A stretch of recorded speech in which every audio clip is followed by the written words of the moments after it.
YouTube, how's it going? The Goat House is back with our updated NFL rookie rankings with 1 week left to go. After the regular season, we will rank more than just the top 10 rookies. We'll also have a separate video regrading the first round from this past draft. So excited about that. Excited about our playoff content, which starts next week. So if you can join us, like, subscribe to notifications on, follow us on Twitter. Links pinned in the comments for anything you're looking for, including our sponsor, Liquid IV GLD Shop. So a lot of guys trying to get in the top 10, more than 10 worthy of the top 10. Some guys just missing the cut. Yeah, it's tough leaving Jalen Carter out, who's looked like the potential defensive rookie of the year for a portion of the season. They're playing him less, actually. He did have a sack in the previous game, but there's 3 interior defensive linemen. The Eagles are playing more than him. So the Eagles are saying there's a reason for that. So I think there's 10 guys that have been a little bit more impactful. Brian Branch's been playing great. Jordan Addison's had a really good year. Yaya Diaby has been fantastic for the Bucks. Tackle for loss leader. A couple of corners that have been playing well. Devon Witherspoon ended up missing some games that kind of hurt his chances. He was playing great for a stretch. But Jayden Reed gets back in the top 10, a monster game against the Vikings. Getting separation down the field, making plays down the field, not just underneath or on the gadget plays. I love to see that. He looks legit. Really good after the catch, too. Really good after the catch. Bijan had an all right day running the ball. Probably should have got the ball more.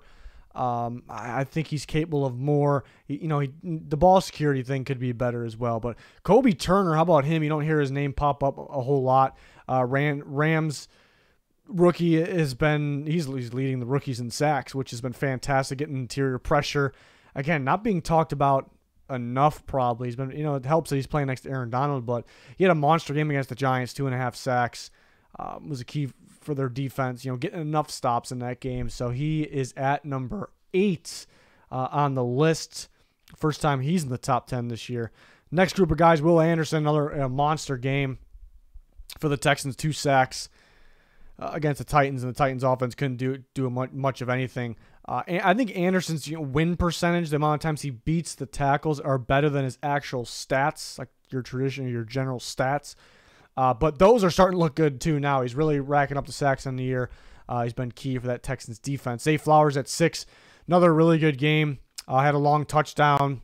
People kind of forgot to cover Zay Flowers on that, but he's been playing better in recent weeks. I thought, he was playing good from the start, but a lot of it, not all of it, but a lot of it was kind of just him going to work after the catch and some gadget plays, underneath plays. But he's been doing a lot more, so love to see that. Rashee Rice has really been taking off. We knew pretty early on that he was probably the Chiefs' best receiver. They needed to use him more, and they started using him more and more and more. And down the second half of the season, down the stretch, he's been great for them. He had a big play in the game against the Bengals, which helped give them a boost. For a little bit, felt like they were going to lose. So he's been great. Had a monster game in that one to help the Chiefs win a must-win game. Then showing the rest of the guys here, the Lions still have the 3 and 4 spot. It's just swapped again. I think 2 weeks ago they were like this, and last week they swapped, and now this week they're back like this. Just Laporta having a slightly better game than Gibbs. Laporta was huge on that potential game-winning drive. It looked like what could have been a game-winning drive there. Almost was for the Detroit Lions.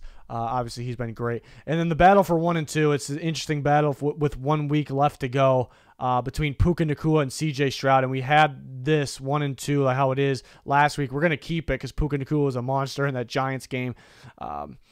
He had a big play on 3rd down where he caught the ball, broke the tackle, got the first down, and got all the way down to the goal line. In that, and obviously that was a big factor in that game. They won by 1 point, so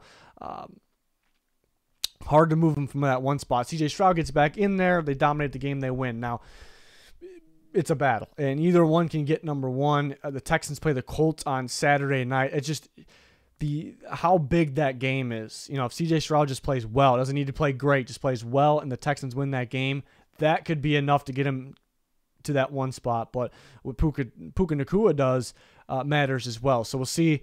McVay doesn't really hesitate to pull the starters in games like that, refuses to play them in preseason. That's a little bit different, but they are going to get the 6 or the 7 seed. You think they would rather have the 6, not that there's that much of a difference, so they should try at least, but I guess we'll see. So it'll be a battle for the offensive rookie of the year. Defensive rookie of the year is a battle too. More of the offensive guys are standing out, but Will Anderson, Kobe Turner. Turner happens to be the sack leader. Then you got Jalen Carter, I think Brian Branch, the two corners. Yaya Diaby's leading in tackles for loss. So there's a number of guys trying to get that award.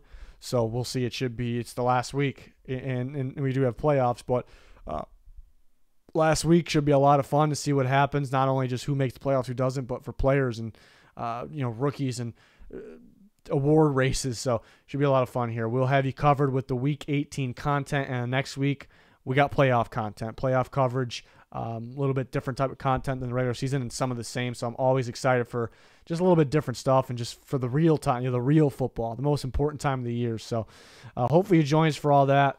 That is going to do it for our rookie rankings. Let me know your guys' thoughts, your rankings in the comments. Always talk with you guys on Twitter. It's going to do it. Thanks for watching. Goodbye.